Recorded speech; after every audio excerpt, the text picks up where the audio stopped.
YouTube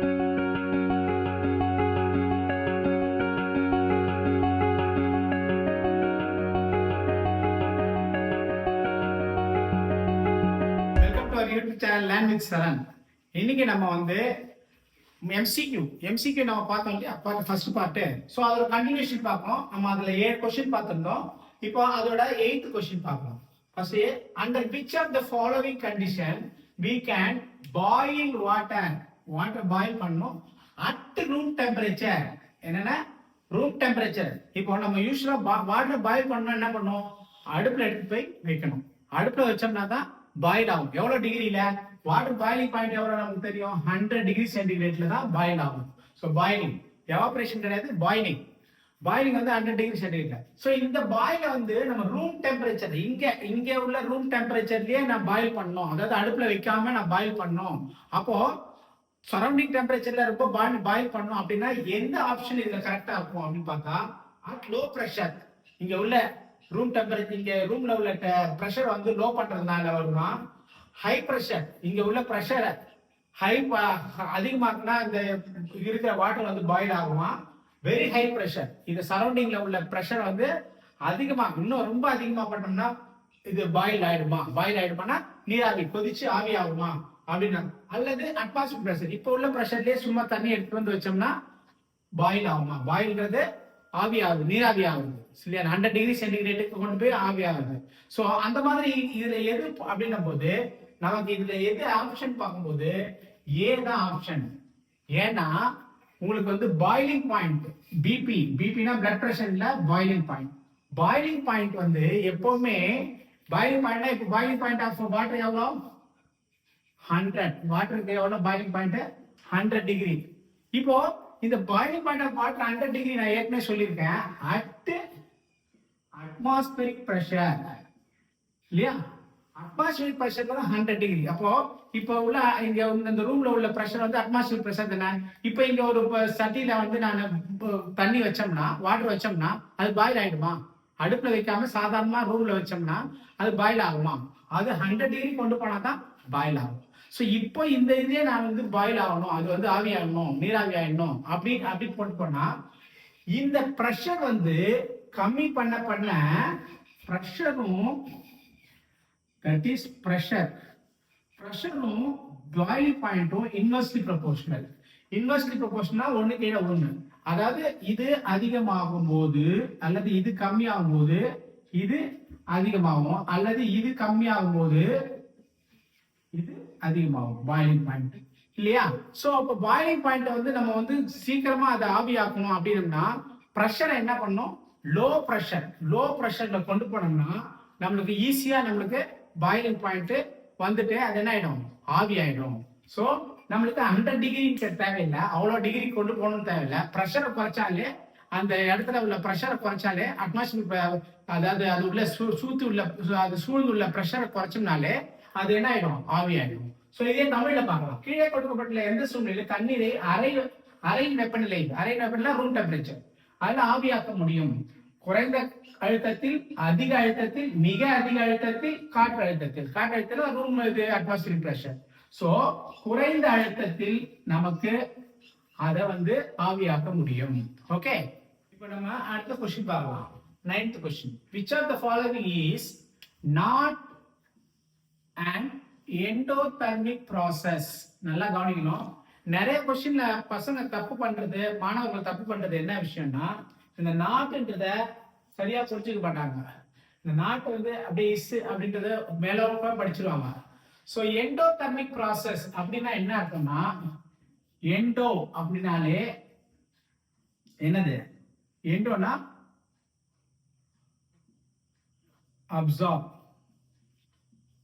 அப்சார்ப்னா வாங்குது. So it is a absorb. எண்டோதெர்மிக்னா absorb, it is a absorption process. இன்னொன்னு இருக்கு, உங்களுக்கு இப்பயே சொல்லிடுறேன், எக்ஸோனா எமிட். சோ தெர்மிக் அப்படின்னு என்ன அர்த்தம், தெர்மிக் இல்லையா. எண்டோனா நான் சொல்லிட்டேன், எண்டோனா அப்சார்ப் பண்றது, உள்ள வாங்குறது, அப்சார்ப் பண்றது. தெர்மிக் அப்படின்னா என்ன அர்த்தம்னா ஹீட் அர்த்தம். அப்ப ரெண்டுத்தையும் சேர்த்து பார்த்தா எண்டோதெர்மிக் ப்ராசஸ்னா நிகழ்ச்சி. ஸோ ஹீட்டை அப்சார்ப் பண்ணுது பொருள். அந்த பொருள் என்ன பண்ணுது? ஹீட்டை அப்சார்ப் பண்றது. இதுல எது கிடையாதுன்றாங்க. இப்போ நம்ம இங்க ஃபியூஷன் இருக்கு. ஃபியூஷனும் மெல்டிங்கும் ஒண்ணுதான். இதை மெல்டிங் மாதிரி பார்க்கலாம். மெல்டிங் ப்ராசஸ்னாலும் ஃபியூஷன் நடக்குது. இப்போ வந்து நம்ம ஒரு ஐஸ் கட்டி இருக்கு. அப்போ அது அந்த ஐஸ் கட்டி எப்போ உருகுது இல்லையா? ஃபியூஷன் மெல்ட் ஆகுது. மெல்ட் ஆகும்போது அந்த ஐஸ் கட்டி ஏன் மெல்ட் ஆகுது? ஹீட்டை என்ன பண்ணுது? உள்ள வாங்குது இல்லையா? அப்போ அந்த ஃபியூஷன்ல என்னது? சாலிட் என்ன ஆகுது? லிக்விடா மாறுது. சாலிட் லிக்விடா மாறும்போது அங்க ஹீட் என்ன பண்ணுது? அப்சார்ப் பண்ணுது. அப்போ it is a endothermic process. Next vaporisation நம்ம இப்பதான் பார்த்தோம். பாயிலிங் மாதிரி இல்லையா?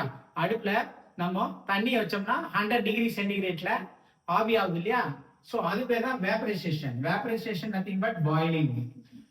இதுக்குள்ள நான் ஏற்கனவே ஒரு மேப் போட்டிருந்தேன். அதுல வந்து நீங்க பாயிலிங் என்ன அர்த்தம்? லிக்விடு என்ன மாறுது? கேஸா மாறுது. லிக்விடு கேஸா மாறுது. லிக்விட் எப்ப கேஸா மாறும்?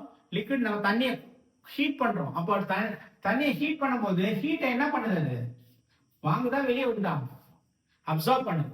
சோ இதுவும் எண்டோதெர்மிக் ப்ராசஸ் தான். இதுவும் நம்ம கேட்டது வந்து எண்டோதெர்மிக் ப்ராசஸ், எக்ஸோ கிடையாது. இது கேட்கல, நமக்கு எண்டோதெர்மிக் ப்ராசஸ் தான் கேட்டிருக்காங்க. சோ இதுவும் லிக்விட்ல இருந்து கேஸுக்கு போகுது. லிக்விட ஹீட் பண்ணும் போது தான் கேஸ் ஆகுது. சாலிட ஹீட் பண்ணா லிக்விட் ஆகுது. எல்லாமே ஹீட்டை வாங்குது. அந்த பொருள் ஐஸ் ஹீட்டை வாங்குது. வாட்டர் வந்து ஹீட்டை வாங்கிட்டு கேஸா மாறுது. எவாபரேஷன் நம்மளுக்கு என்னது? எவாபரேஷன் கீழே ஒரு தண்ணி சிந்துது. அந்த தண்ணி கொஞ்ச நேரத்துல அப்படியே என்ன ஆகுது? எவாபரேட் ஆயிடுது. அப்புறம் நம்ம ஸ்பிரிட் கையில வந்து ஒரு பெட்ரோல் அந்த மாதிரி இருக்கும், கையில கொஞ்சோண்டு வச்சிருக்கோம். அது கொஞ்ச நேரத்துல என்ன ஆகுது? எவாபரேட் ஆகுது. அப்ப நம்ம கையில உள்ள ஹீட்டை வாங்குது. சோ இங்க எவாபரேஷனும் என்ன ஆகுதுன்னா அதுவும் என்னது? லிக்விட் டு கேஸ் தான் இல்லையா? எவாபரேஷன் லிக்விட் டு கேஸ் தான். சோ அதுவும் என்ன பண்ணுது? ஹீட்டை அப்சார்ப் பண்ணுது. அப்போ இதுவும் என்னது? எண்டோதெர்மிக். இதுவும் எண்டோதெர்மிக். அவங்க என்ன கேக்குறாங்க? Not an endothermic. எது எண்டோதெர்மிக் கிடையாது. அப்ப நம்மளுக்கு ஆன்சர் என்னதான் வரும்? none of this. புரிஞ்சுச்சா? So none of this. So இதுல நம்ம எண்டோதெர்மிக்ன்றத புரிஞ்சுக்கணும். அதை தமிழ்ல பார்க்கலாம். கீழே கொடுக்கப்பட்டவர்கள் எது உட்புற வெப்ப செயல்முறை? உட்புறம்னா வெப்பத்தை உள்ள வாங்குது. உருகும் போது உள்ள வாங்குது. சாலிட்ல இருந்து லிக்விட், அதாவது நம்ம தமிழ்ல சொன்னோம்னா திரவப்பொருள்ல இருந்து திரவ பொருள், ஆவியாதல் இருந்து திரவ பொருள்ல இருந்து இது வாயு. அதே மாதிரி இதுவும் திரவ பொருள்ல இருந்து வாயு. சோ நம்மளுக்கு எது வரும்? மேல போட்ட எல்லாமே வந்து என்னது? உட்புற வெப்பநிலை. ஓகே, இப்போ நம்ம அடுத்த கொஸ்டின் பார்க்கலாம். 10th question. which of the following does not, இங்க பாத்தீங்கன்னா இந்த நாட் எப்பவுமே இந்த மாதிரி நாட் வரும்போது அந்த மார்க் பண்ணிக்கணும். affect the rate of evaporation. ரேட்னா என்ன அர்த்தம்? ரேட்னா ஸ்பீட். எப்பவுமே ஞாபகம் வச்சுங்க. ரேட்னா ஸ்பீட் ஆஃப் எவாபரேஷன். எவாபரேஷன் வேகமா நடக்கிறது, எவாபரேஷன் ஸ்பீடா நடக்கிறத எது அஃபெக்ட் பண்ணாது? Does not affect. சோ நம்மளுக்கு வந்து நான் ஏற்கனவே சொல்லியிருக்கேன் உங்களுக்கு. எவாபரேஷனோட ஃபார்முலா ஞாபகம் இருக்கா உங்களுக்கு? எவாபரேஷனோட ஃபார்முலா வந்து நம்மளுக்கு வந்து என்ன சொல்லியிருக்கேன்? ஏரியா மேல இருக்கும், அதுக்கப்புறம் என்னது? ஸ்பீட் ஆஃப் ஏர், ஏரியா, அப்புறம் நெக்ஸ்ட் டெம்பரேச்சர். இதெல்லாம் வந்து டைரக்ட்லி ப்ரொபோர்ஷனல். இன்வெர்ஸ்லி ப்ரொபோர்ஷனல் எழுதிருக்கேன். ஹியூமிடிட்டி அண்ட் பிரஷர் இல்லையா? இங்க என்னது? ஏரியானா அந்த எவாபரேஷன் நடக்கிற ஏரியா. ஸ்பீட் ஆஃப் ஏர்னா நம்ம இதுக்கு நான் பெஸ்ட் உதாரணமே நான் சொல்லியிருக்கேன். ஒரு துணி காய போடுறத ஞாபகம் வச்சுக்கோங்க. எவாபரேஷன் துணி காயுது. இப்போ நம்ம துணியை காய போடுறோம் இல்லையா? அப்ப நம்ம என்ன பண்ணோம்? எவாபரேஷன் வேகமா நடந்தா ஏரியானா நல்லா விரிச்சு விடுவோம். அதுக்கப்புறம் ஸ்பீட் ஆஃப் ஏர் ஃபேனை போட்டு விடுவோம் இல்லையா? இன்னும் வேகமா காயணும்னா மேல எடுத்து வெயில்ல போடுவோம். வெயில்ல போட்டா என்னது? டெம்பரேச்சர். இது மூணும் நேர் விகிதம். ஏன்னா எவாபரேஷன்ன்றது மேல இருக்கு, இது கீழே ஒண்ணு இருக்காமன்னு வச்சுக்கலாம். எவாபரேஷன்ன்றது இப்படி வச்சுக்கலாம், E/1 இல்லையா? ஸோ மேலே இருக்கிறது தான் டைரக்ட் ப்ரொபோஷனல். ஆனா இது கீழே இருந்தா என்னது இன்வெர்ஸ்லி ப்ரொபோஷனல். அப்போ எது வேகமா நடக்கிறதுக்கு உதவுதுன்னா ஏரியா, ஸ்பீடு, ஏர் ஸ்பீடு, டெம்பரேச்சர். இங்க என்ன போட்டிருக்கு? ஏர் ஸ்பீடு. சரிதா? விண்டோட ஸ்பீடு தான் ஏர் ஸ்பீடு. சர்ஃபேஸ் ஏரியா அதான் ஏரியா, அது வேகமா நடக்கும். டெம்பரேச்சர் இருக்கு. இது மூணுமே எவாபரேஷன் வேகமா நடக்கிறதுக்கு உதவி செய்யும் இல்லையா? ஆனா இங்க என்ன கேட்டிருக்காங்க? நாட். அப்போ எது? Insoluble heavy impurities. இன்சால்யூபிள் விட்டு கரையாத பொருளை வந்து அந்த இதுல இப்போ வந்து தண்ணி இருக்கு, அது மாதிரி கொஞ்சம் கரையாத பொருளை போட்டோம்னா எவாபரேஷன் வந்து உங்களுக்கு வந்து வேகமா நடக்குமா? அது சீக்கிரம் காஞ்சிருமா? அது இல்லை. அப்போ இதுதான் ஆன்சர். ஸோ அதே தமிழ்ல பார்க்கலாம். கீழே கொடுக்கப்பட்டது எது மேற்பரப்பில் ஆவியாதல்? ஆவியாதல் கிடையாது, மேற்பரப்பில் ஆவியாதல்னா எவாபரேஷன். வேகத்தை கட்டுப்படுத்தாது, கட்டுப்படுத்தும் இல்ல, கட்டுப்படுத்தாது. காற்றின் வேகம் கட்டுப்படுத்தும் இல்லையா?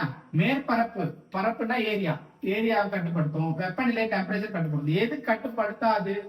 கரையாத கடின பொருள் தான் கட்டுப்படுத்தாது. ஸோ இந்த கொஸ்டினுக்கு நம்மளுக்கு ஆன்சர் டி தான், ஆப்ஷன் டி. ஓகே, இப்போ நம்ம அடுத்த கொஸ்டின் பார்க்கலாம். டைவர் அப்படின்னா நீச்சல் வீரர். இந்த மாதிரி இஸ் ஏபிள் டு கட் த்ரூனா நீச்சல் அடிக்கும் போது அப்படியே கையை தண்ணியில கட் பண்றாங்க இல்லையா? Cut through water in a swimming பூல்ல பண்ணும்போது which property of matter does this observation? இதுல கீழே கொடுக்கிறது வந்து எந்த ப்ராப்பர்ட்டி இந்த ஈஸியா ஒரு நீச்சல் அடிக்கிறதுக்கு உதவுது அப்படின்றத ஷோ, அப்சர்வேஷன் ஷோ அப்படின்றாங்க. அப்போ இது டஸ் நாட் எதுவுமே வரல, நாட்ன்றது வரல. அப்போ ஒரு தண்ணியை வந்து கையை விட்டு கட் பண்ணும் போது ஈஸியா போகுதுன்னா என்ன அர்த்தம்? அந்த தண்ணியில உள்ள பார்ட்டிகளுக்கு ஃபோர்ஸ் ஆஃப் அட்ராக்ஷன் என்னது? கம்மியா இருக்கிறதுனால தான் நம்ம அப்படியே கையை விட்டு இதே சாலிட்ல நம்ம ஒரு கையை விட்டு ஏதாவது ஒரு சாலிட் பொருள் துகளா இருக்குன்னு வச்சுக்கலாம், கையை ஈஸியா போகுமா? போவாது. ஏன்னா சாலிட்ல வந்து அட்ராக்ஷன் ஃபோர்ஸ் அதிகமா இருக்கும். ஸோ இதுல வந்து நமக்கு என்னது? லெஸ் ஃபோர்ஸ் ஆஃப் அட்ராக்ஷன் தான். மோர் ஃபோர்ஸ் ஆஃப் அட்ராக்ஷன் இருந்தா ஈஸியா கட் பண்ண முடியுமா? ஏபிள் டு கட் பண்ண முடியாது, அந்த தண்ணியை விலக முடியாது. ஸோ பார்ட்டிகல்ஸ் ஆர் மூவிங், அதுக்கு எதுவும் சம்பந்தம், நன் ஆஃப் திஸ், அதுக்கும் சம்பந்தம் இல்லை.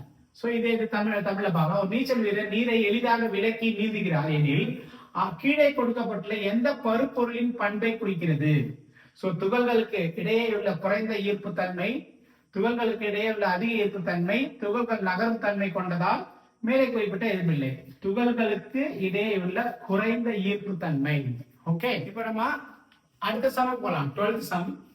இப்போ இது வந்து ஆப்ஷன்ல வந்து இது ஏபி ஆப்ஷன் கிடையாது, தனித்தனி கணக்கு. ஸோ என்ன கேட்கறாங்க? டெம்பரேச்சர் வந்து செல்சியஸா மாத்தணும், கெல்வின்ல இருக்கு செல்சியஸா மாத்தணும் அப்படின்னு சொல்றாங்க.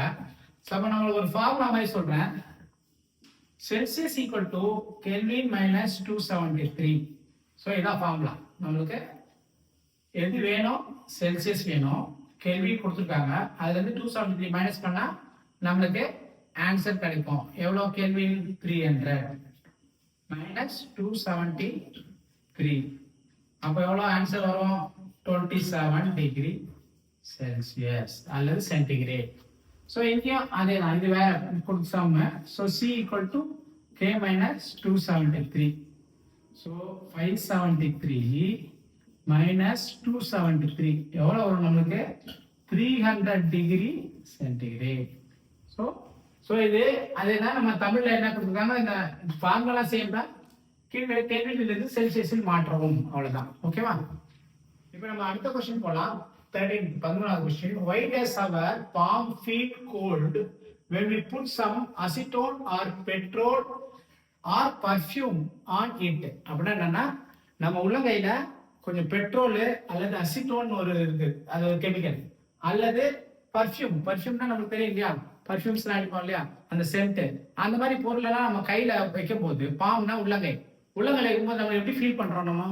நம்ம கை வந்து ரொம்ப சில்லுன்னு ஃபீல் பண்றோம். கொஞ்ச நேரத்துல அது என்ன ஆகுது? அப்படியே ஆவியாயிடுது இல்லையா?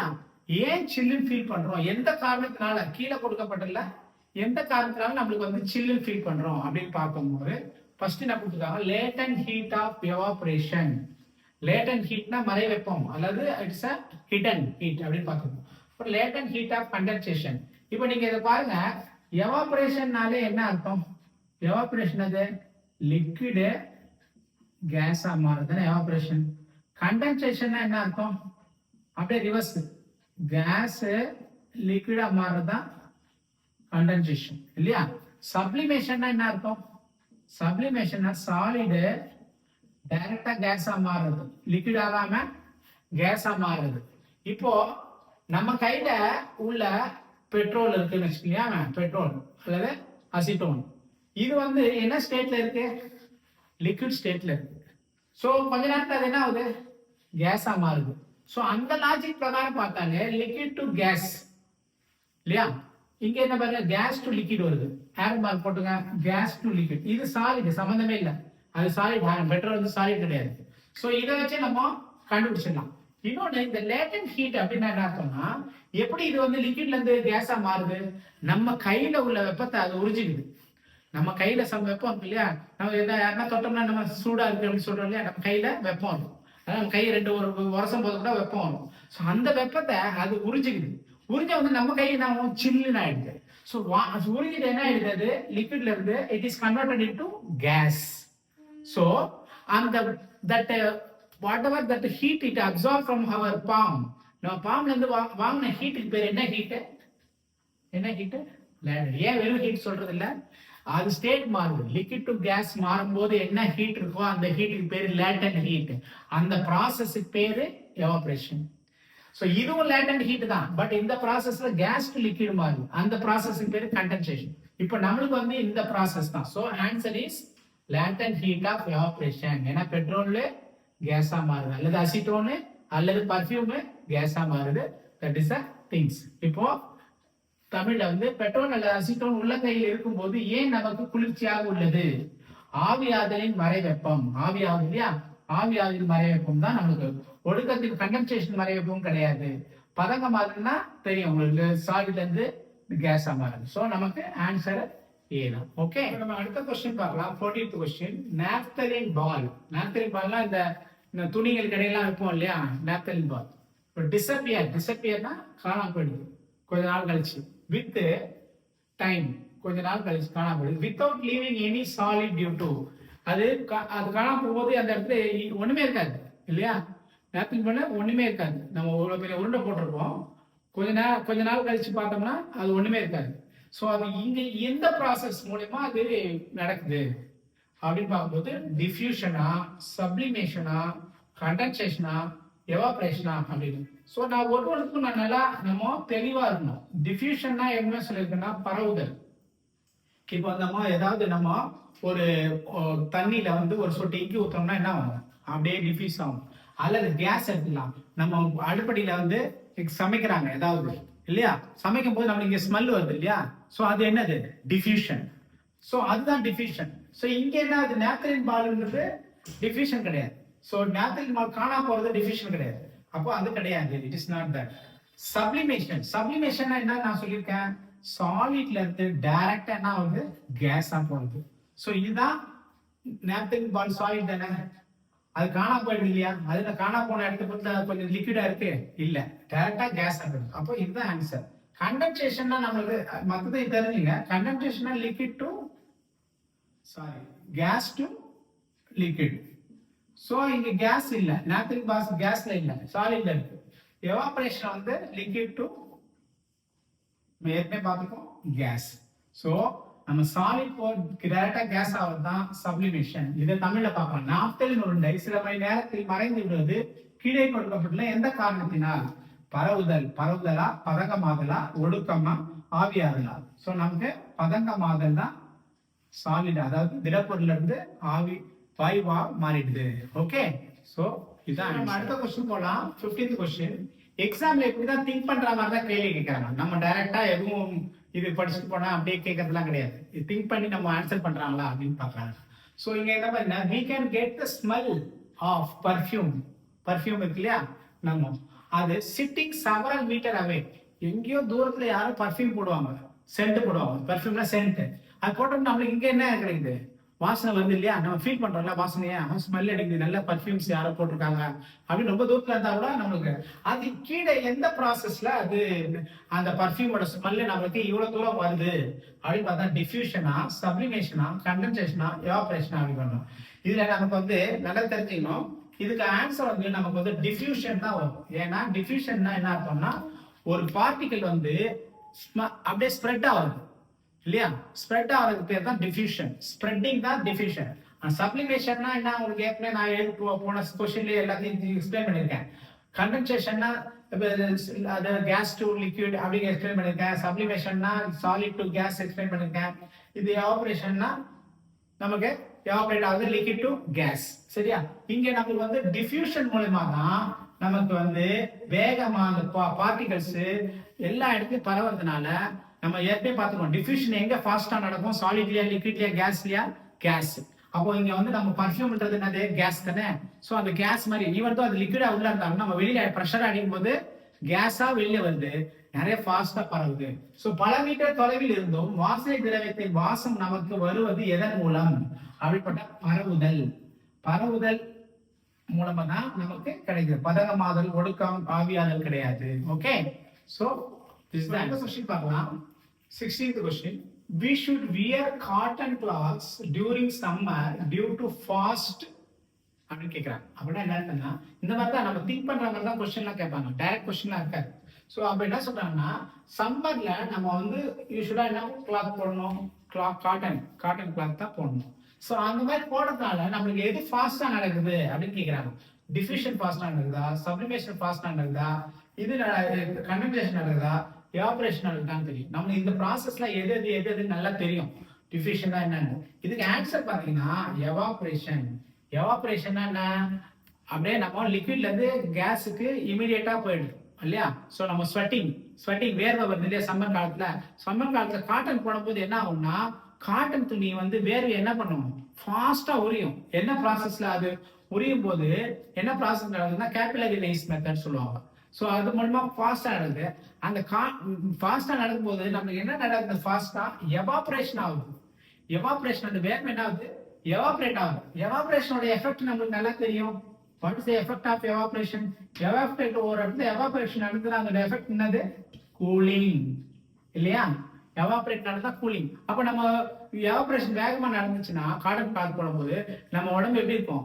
சில்லுன்னு ஃபீல் பண்ணும் இல்லையா? அப்ப எவாபரேஷனே நடக்கலைன்னா நம்ம என்ன, சம்மர் காலத்துல ரொம்ப அந்த காட்டன் துணி இல்லாம டெரி காட்டன் அல்லது நைலான் அந்த மாதிரி கிளாத்ஸ் எல்லாம் போட்டோம்னா எவாபரேஷன் நடக்காது. அப்ப நம்ம கூலா ஃபீல் பண்ண மாட்டோம். நம்ம பாடி won't feel very cool. So that is the reason. இதுதான் தமிழ்ல, கோடை காலத்தில் நாம் பருத்தி ஆடை அணிவதால் எது வேகமாக நடக்கிறது? பரவுதல் வேகமா நடக்குதா? பதங்கமாதல் நடக்குதா? ஒடுக்கம்னா கண்டென்சேஷன். ஆவியாதல் நடக்குதா? நமக்கு வந்து ஆவியாதல் வேகமா நடக்கிறது மூலமா நமக்கு விளைவு என்ன? இதோட விளைவு என்னது? குளிர்ச்சி. விளைவு குளிர்ச்சி. நமக்கு என்ன வேணும்? சம்மர் காலத்துல குளிர்ச்சி வேணும் இல்லையா? சோ இதுதான் நம்ம இது. ஓகே. சோ இது மூலமா நம்ம எல்லா கொஸ்டினும் டிஸ்கஸ் பண்ணிட்டோம். தேங்க்யூ.